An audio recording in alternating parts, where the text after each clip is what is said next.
Hello everyone, কেমন আছেন সবাই? আমি আপনাদের সামনে রনি, আর আপনারা দেখছেন বাংলার দূরপাল্লা train journey channel Roni the traveller. আমি এই মুহূর্তে দাঁড়িয়ে আছি হাওড়া স্টেশনের 22 নম্বর প্ল্যাটফর্মে। হাওড়া ভারতের ম্যাক্সিমাম নাম্বার অফ প্ল্যাটফর্ম সহ স্টেশন, এখানে 23টা প্ল্যাটফর্ম আছে, আর হাওড়া ভারতের বিজিয়েস্ট রেলওয়ে স্টেশনও। আজকে আমি এখান থেকে ট্রাভেল করতে চলেছি ট্রেন নাম্বার 20897 হাওড়া রাঁচি বন্দে ভারত এক্সপ্রেসে।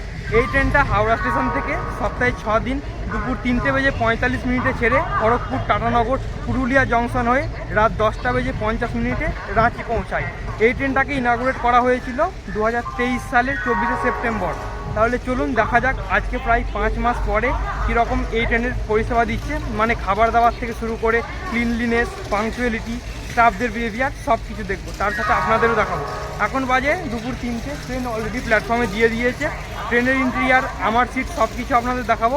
তার আগে আপনারা জার্নি হাইলাইটটা একটু এনজয় করুন।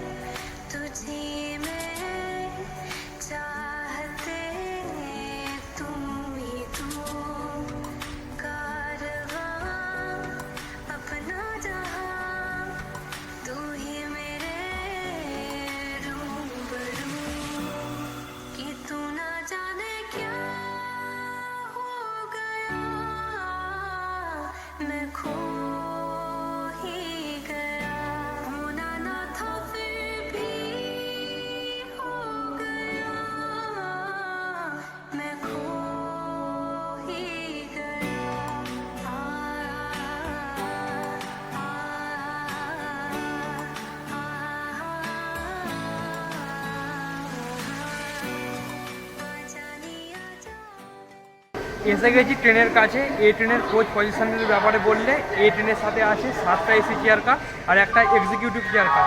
আমি ট্রাভেল করছি আজকে এই ট্রেনের এসি চেয়ার কারে। চলুন আপনাদের ট্রেনের ইন্টেরিয়ার দেখাই।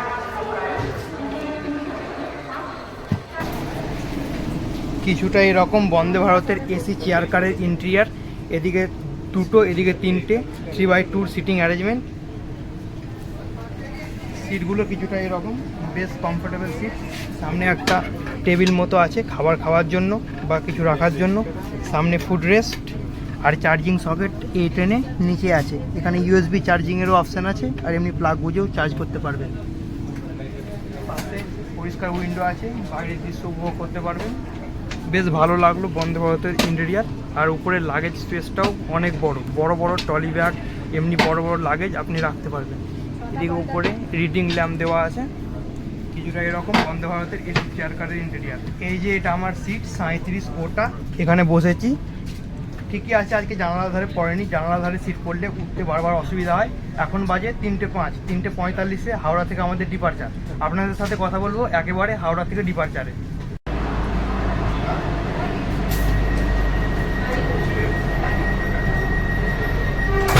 একেবারে অন টাইম 3:45 ট্রেনের গেট বন্ধ হয়ে গেল। হাওড়া স্টেশন থেকে ট্রেনের ডিপারচার হয়ে গেছে।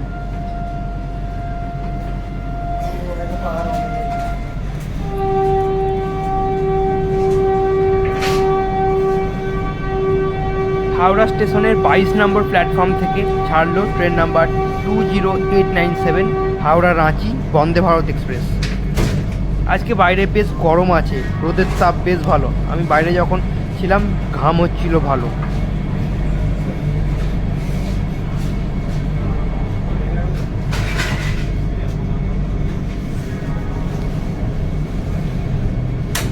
এটা হাওড়া স্টেশনের 22 নম্বর প্ল্যাটফর্মের পাশেই রোডের কানেক্টিভিটি পেয়ে যাবেন। হাওড়া স্টেশনের নিউ কমপ্লেক্স থেকে যেসব প্রিমিয়াম ট্রেন ছাড়ে সব 21 বা 22 নম্বর প্ল্যাটফর্ম থেকেই ছাড়ে, যাতে এই সব ট্রেনের ভিআইপি প্যাসেঞ্জাররা গাড়ি থেকে নেবেই একেবারে ট্রেনে উঠতে পারে।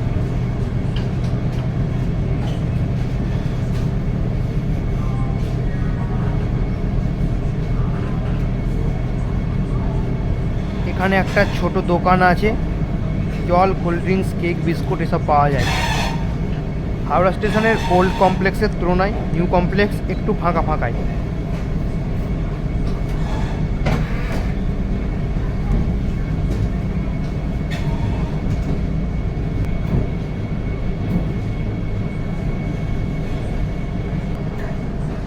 এখানে ব্রিজের তলায় সব মানুষজন শুয়ে বসে আছে।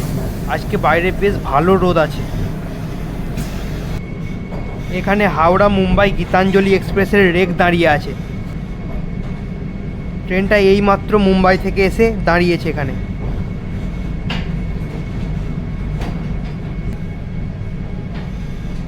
ফাইনালি আমরা হাওড়া স্টেশন ছেড়ে বেরিয়ে যাচ্ছি।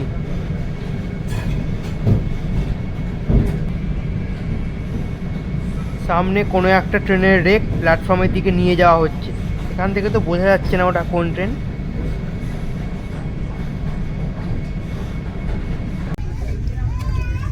হাওড়া থেকে ছাড়ার পর এবার ট্রেন আস্তে আস্তে স্পিড নিচ্ছে। আমরা হাওড়া থেকে সাঁতরাগাছির দিকে এগোচ্ছি। আমাদের ফার্স্ট হল্ট খড়গপুর জংশন। প্রত্যেক প্যাসেঞ্জারকে একটা করে খবরের কাগজ দিয়ে গেল, কিন্তু এখানে ইংলিশ আর হিন্দি, বাংলার কোনো অপশান নেই। যদিও আমি ইংলিশ হিন্দি দুটোই পড়তে পারি, অসুবিধা নেই। আমাদের ট্রেন এখন সাঁতরাগাছি জংশন স্কিপ করছে। সাঁতরাগাছি স্টেশনে অনেক দিন থেকেই কাজ চলছে।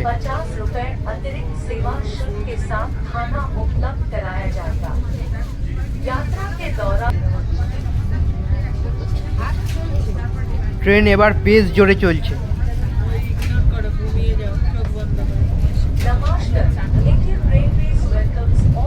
কিছুটা এরকম বন্দে ভারতের ওয়াশরুম, এখানে কোমোড আছে, এখানে শাওয়ার আছে, আর এটা প্রেস করলে ফ্ল্যাশ হয়ে যাবে।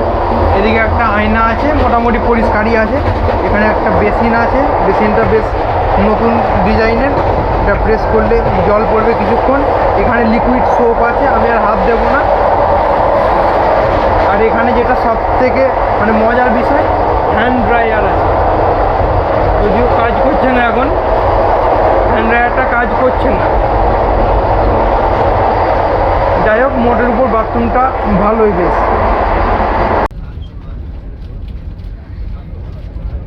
এবার রূপনারায়ণ নদীর সাথে আমাদের দেখা হতে চলেছে।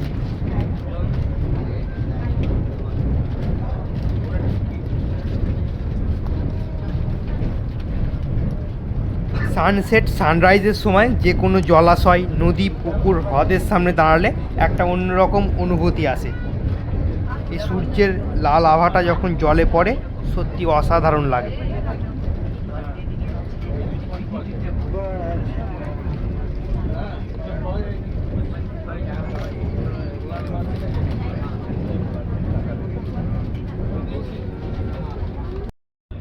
ট্রেনের ইভিনিং স্ন্যাক্স এসে গেছে। এখানে একটা চিড়ে ভাজার প্যাকেট আছে, এটা ক্যারামেল পপকর্ন, এখানে একটা কচুরি আছে, একটা ম্যাঙ্গো ড্রিঙ্ক আছে, আর এটা টিকিট। ওরা পরে গরম জল দিয়ে যাবে। প্যাকেটের খাবারগুলো তো এখন খাবো না, আমি আপাতত কচুরিটা খেয়ে বলি কেমন।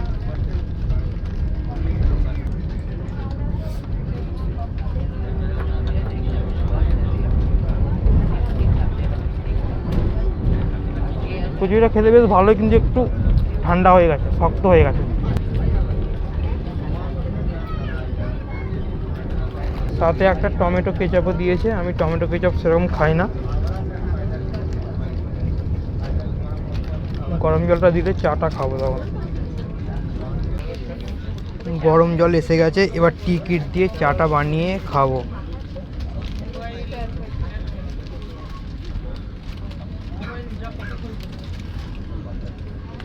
এখানে মিল্ক ক্রিমার, এটা টি ব্যাগ, কিন্তু এই টি ব্যাগের টি এর লিকার ভালো হবে না, এটাতে গুঁড়ো চিনি আছে। মিল্ক ক্রিমার সবটা গরম জলে দিয়ে দেবো, তারপর টি ব্যাগটা দেবো। যদিও এতে লিকার ভালো হবে না।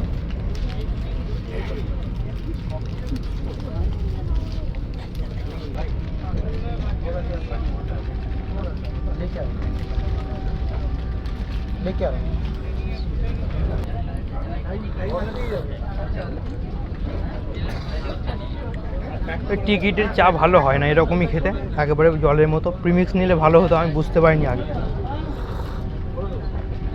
যাকে আপনাদের সাথে কথা বলবো আমাদের ফার্স্ট হল্ট খড়গপুর জংশনে। নামার সময় আপনার সমস্ত জিনিসপত্র নিতে ভুলবেন না। বিকেল 5টা বেজে 12 মিনিটে নির্ধারিত সময় থেকে 5-6 minute before train Kharagpur station পৌঁছে গেছে। খড়গপুর ইন্ডিয়ার 4th লংগেস্ট প্ল্যাটফর্ম সহ স্টেশন। ভারতীয় রেলওয়েতে ভ্রমণের জন্য আপনাকে ধন্যবাদ। ট্রেন সম্পূর্ণ দাঁড়ানোর পরই गेट खुलবে, ऑटोमेटिक गेट। भारतीय रेल के साथ यात्रा करने के लिए आपका धन्यवाद।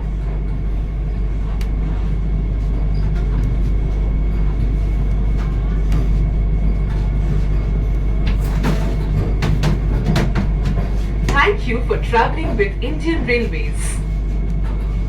খড়গপুর স্টেশনে আইআরসিটিসির ফুড ট্র্যাক, এছাড়াও আরও অনেক খাবারের কাউন্টার খড়গপুর স্টেশনে আছে।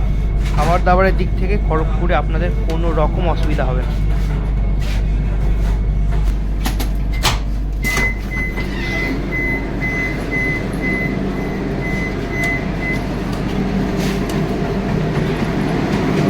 অলরাইট, নির্ধারিত সময় থেকে 5 মিনিট বিফোর ট্রেন এসে পৌঁছালো তার ফার্স্ট হল্ট খড়গপুর।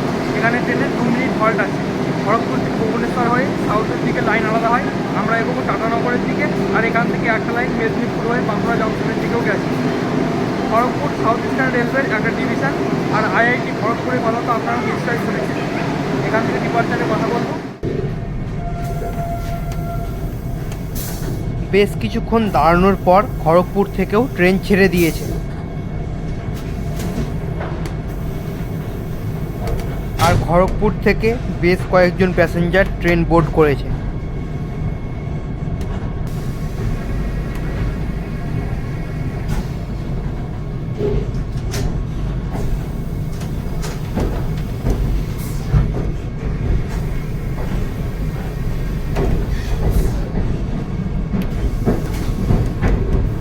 স্টেশনে এখনও বেশ ভালোই ভিড় আছে।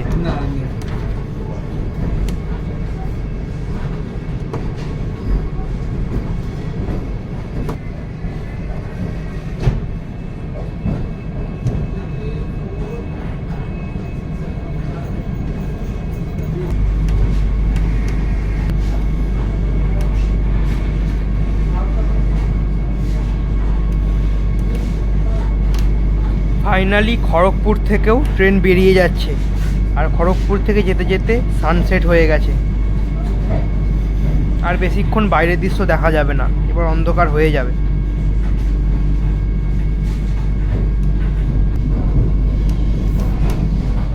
খড়গপুর থেকে ট্রেন ছেড়ে দিয়েছে, আমাদের নেক্সট হল্ট টাটানগর জংশন, ওখানে আবার আপনাদের সাথে কথা বলবো।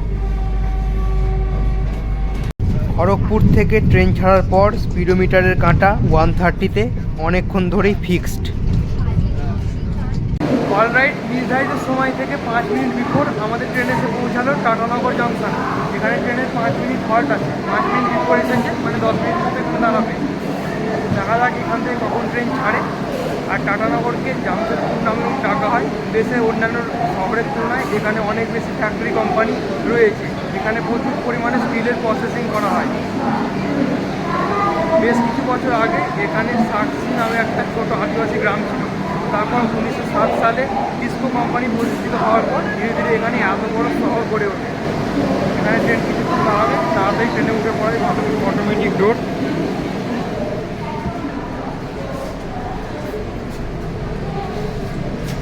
এখান থেকে 7:10-এ আমাদের ডিপারচার। আপনাদের সাথে কথা বলবো এখান থেকে ডিপারচারে।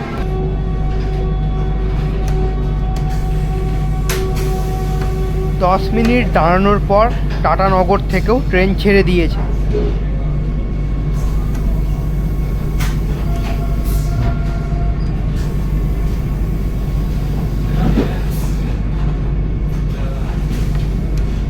বাইরে অন্ধকার হয়ে গেছে, বাইরেটা আর ভালো দেখা যাচ্ছে না, ভেতরের ছবিটাই রিফ্লেক্ট হচ্ছে। টাটানগর থেকে ট্রেন ছেড়ে দিয়েছে, এবার আমাদের রাতের খাবার দেবে। কী কী দেবে অবশ্যই আপনাদের দেখাবো। আবার বাইরে আসবো পুরুলিয়া জংশন স্টেশনে। ট্রেন পুরুলিয়া স্টেশন পৌঁছে গেছে। এদিকে দিয়েছে প্ল্যাটফর্ম।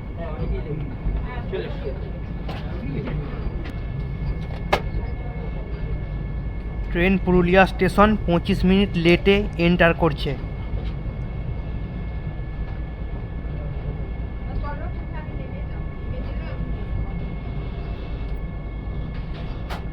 স্টেশন বেশ ফাঁকা ফাঁকাই, সেরকম লোকজন স্টেশনে নেই।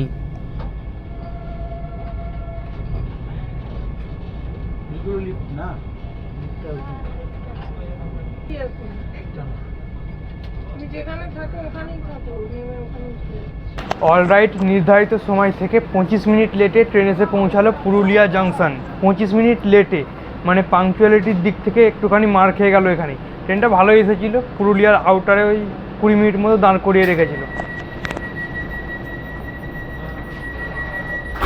এখানে ট্রেনের 2 মিনিট হল্ট ছিল, কিন্তু যেহেতু ট্রেন লেটে আছে তাই 2 মিনিট আর দাঁড়ালো না, ট্রেন ছেড়ে দিল। ওই জন্যই আমি নামিনি, নাহলে আমি পুরুলিয়াতে থেকে যেতাম, ট্রেন রাঁচি চলে যেত। এখান থেকে একটা লাইন আদ্রার দিকে গেছে আর আমরা এগোচ্ছি রাঁচির দিকে। মুড়ি জাংশন হয়ে রাঁচির দিকে এগোবো আমরা। খাবার দিতেও ট্রেনে দেরি করেছে, এইমাত্র দিয়ে গেল। আর দাঁড়াবো না, চলুন খাবারটা খেয়ে নিই, খিদেও পেয়েছে জোর। ট্রেন থেকে রাতের খাবার এসে গেছে, এটা ভেজ থালি। চলুন দেখা যাক বন্দে ভারতের খাবার কীরকম। এখানে একটা আলু, মটরশুঁটি, গাজর টাজর দিয়ে ভুজিয়া মতো আছে।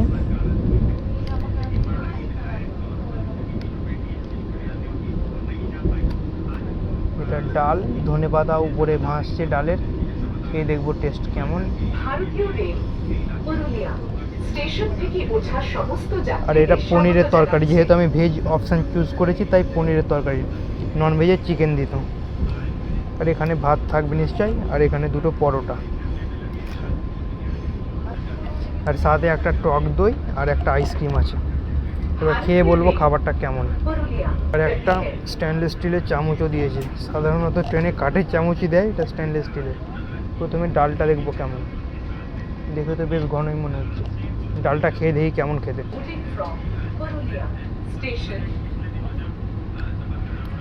ভালোই খেতে, বেশ সাধারণ ডালটা। এবার ডাল দিয়ে একটুখানি ভাত খেয়ে দেখি।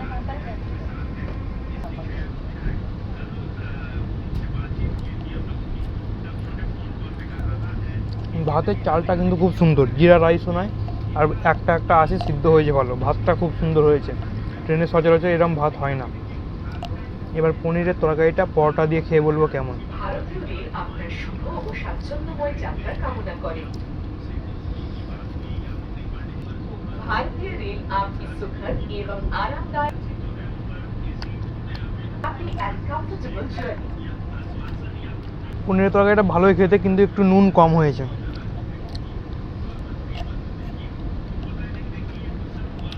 নুনের প্যাকেট দেয়ও নি, যাকে চলে যাবে।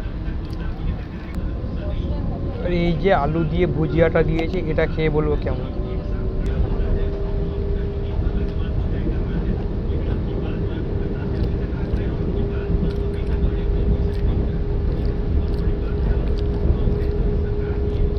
নর্মাল আলু, গাজর, বরবটি এসব ভাজা, সাধারণ। খাবারটা মোটামুটি ভালোই। আমি তাড়াতাড়ি খাবারটা ফিনিশ করি, তারপর আপনাদের সাথে কথা বলবো মুড়ি জাংশনে। রাত প্রায় 10টার সময় ট্রেন মুড়ি স্টেশন এসে পৌঁছালো।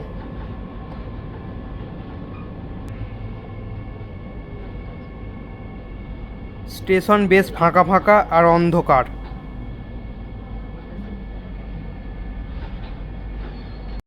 নির্ধারিত সময় থেকে 20 মিনিট দেরিতে ট্রেন এসে পৌঁছালো মুড়ি স্টেশন, মুড়ি জাংশন। এখানে ট্রেনের 2 মিনিট হল্ট আছে, 2 মিনিট হল্ট আছে, আর ট্রেন 20 মিনিট লেটে, তাই নিচে নামার কোনো প্রশ্নই ওঠে না। এমনিতে মুড়ি থেকে একটা লাইন বারকাকানা স্টেশনের দিকে গেছে, এখান থেকে একটা লাইন বোকারো স্টিল সিটি হয়ে ধানবাদের দিকে গেছে। আমরা আসছি পুরুলিয়ার দিক থেকে, আর এখান থেকে একটা লাইন চান্দিল জাংশনের দিকেও গেছে। তাহলে বুঝতেই পারছেন যথেষ্ট গুরুত্বপূর্ণ জাংশন, অনেকগুলো ইম্পর্ট্যান্ট রুটের জন্য লাইন গেছে। দেখা যাক এখান থেকে কখন ট্রেন ছাড়ে। স্টেশন বেশ ফাঁকা ফাঁকা, এত রাতে সেরকম লোকজন নেই স্টেশনে। কিছুক্ষণ দাঁড়ানোর পরই ট্রেন মুড়ি জাংশন থেকে ছেড়ে দিল। বেশি কিছু দেখা যাচ্ছে না, আমার ছবিটাই আসছে। মুড়ি স্টেশন থেকে ট্রেন ছেড়ে দিয়েছে, এবার আমরা আমাদের ডেস্টিনেশন রাঁচি পৌঁছে যাব। ওই 20 মিনিট মতো এখন লেট আছে, দেখা যাক মেকআপ করতে পারে কিনা, নাহলে পৌঁছাতে 11টার বেশি হয়ে যাবে।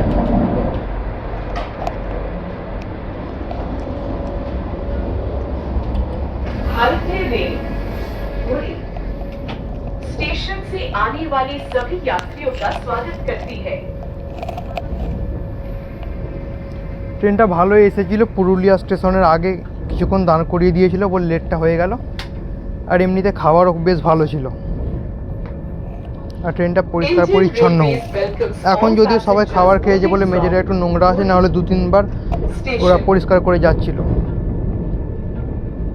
এই ট্রেনের প্রত্যেকটা কোচের দুদিকে বড় বড় ইনফরমেশান ডিসপ্লে আছে, যেখানে current operating speed, next halting station এসব ইনফরমেশান পেয়ে যাবেন। আর ওদিকেও একটা ইনফরমেশান ডিসপ্লে আছে, তার দুপাশে দুটো টয়লেট অকুপেন্সি ইন্ডিকেটার, মানে এখন সবুজ হয়ে আছে, মানে টয়লেটে কেউ নেই, কেউ টয়লেটে ঢুকলেই ওটা লাল হয়ে যাবে। আর মুড়ি স্টেশনের ট্রেন একেবারেই খালি হয়ে গেছে, আর রাঁচি পৌঁছাতে বেশিক্ষণ লাগবে না। আপনাদের সাথে কথা বলবো একেবারে রাঁচি স্টেশনে। হাওড়া থেকে ছেড়ে ফাইনালি ট্রেন রাঁচি এসে পৌঁছালো। এখানে আস্তে আস্তে ট্রেন ওই 7-8 মিনিট মতো লেট আছে।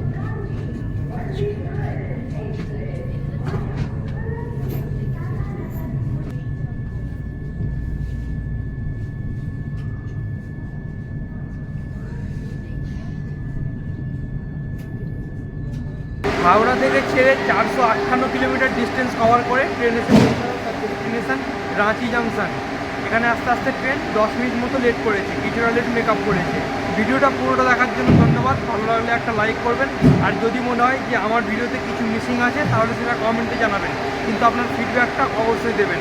আর অবশ্যই আমার চ্যানেলটাকে সাবস্ক্রাইব করে আমার পাশে থাকুন, আর ফেসবুক থেকে দেখলে পেজটাকে ফলো করুন, কারণ আমি আপনাদের জন্য নিয়ে আসতে চলেছি এরকমই অনেক নতুন নতুন জায়গা, আরও অনেক জার্নি। ততক্ষণ ভালো থাকবেন, সুরক্ষিত থাকবেন।